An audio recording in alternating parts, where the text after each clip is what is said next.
morning, happy Christmas.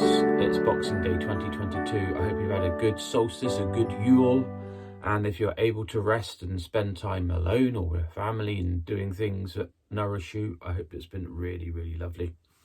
So I'm inside Hetty Pegler's Tump here, and I just want to tell you about what I've been up to over the last few days. On the solstice itself, we're staying near Ludlow and drove down to the Wye Valley, a lovely golden sunny day forecast.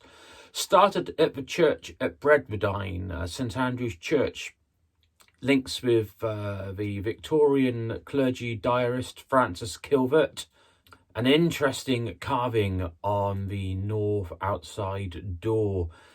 Is it a shinagig? Is it an exhibitionist monkey that's been defaced? Very interesting. Lovely church. After the church, we went for a walk further along the Wye Valley Trail, going as far east as Monington Walk and nearly to the church at Monington. Came across a small group of sweet chestnut trees, which I think are veteran or ancient. They're absolutely stunning. The light was golden and shining through. The remaining few leaves on the trees just being backlit and vibrating with gorgeous golden light.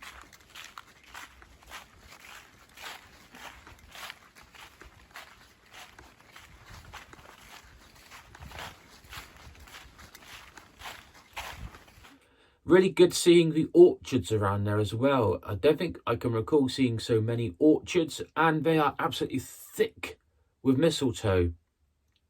With the low side light, backlight to them, it gives a very heavy presence to the orchards.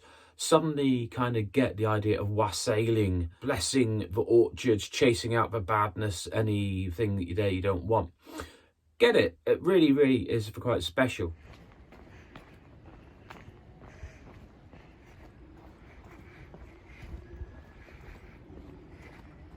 Now, the icing on the cake of my solstice, as it were, was going up to Arthur's Stone.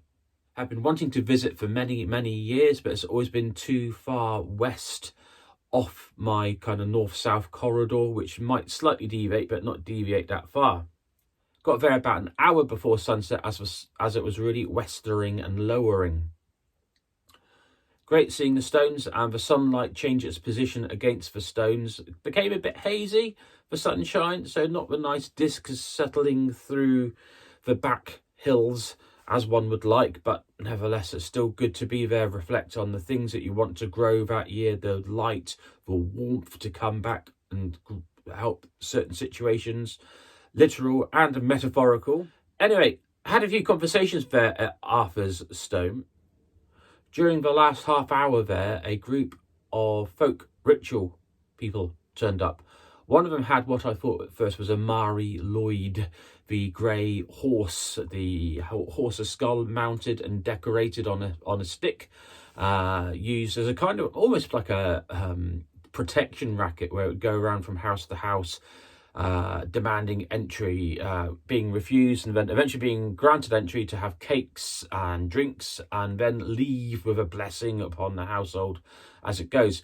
This was a Ceirw Arian, a silver deer, a deer skull mounted on a pole and decorated, beautified. Really, really quite eye-catching, and very kindly had some photographs with it and was able to take some photographs of her. Actually, I remember pronouns her being used about the Ceirw Arian.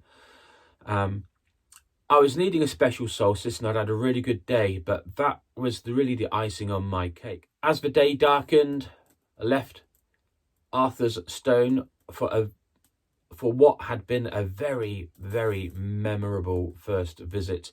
Hope to go back again, maybe at another time of year, and observe what goes on with the sunrise or sunset. So I hope you have had a blessed Yuletide, a blessed solstice, Christmas period. I just want to say hello to my new subscribers. Thanks for watching my channel. If there's any particular kind of places, particular topics, whether here for ancient sites, for spirituality, for music, let me know and I'll see what I can do for you in the next year.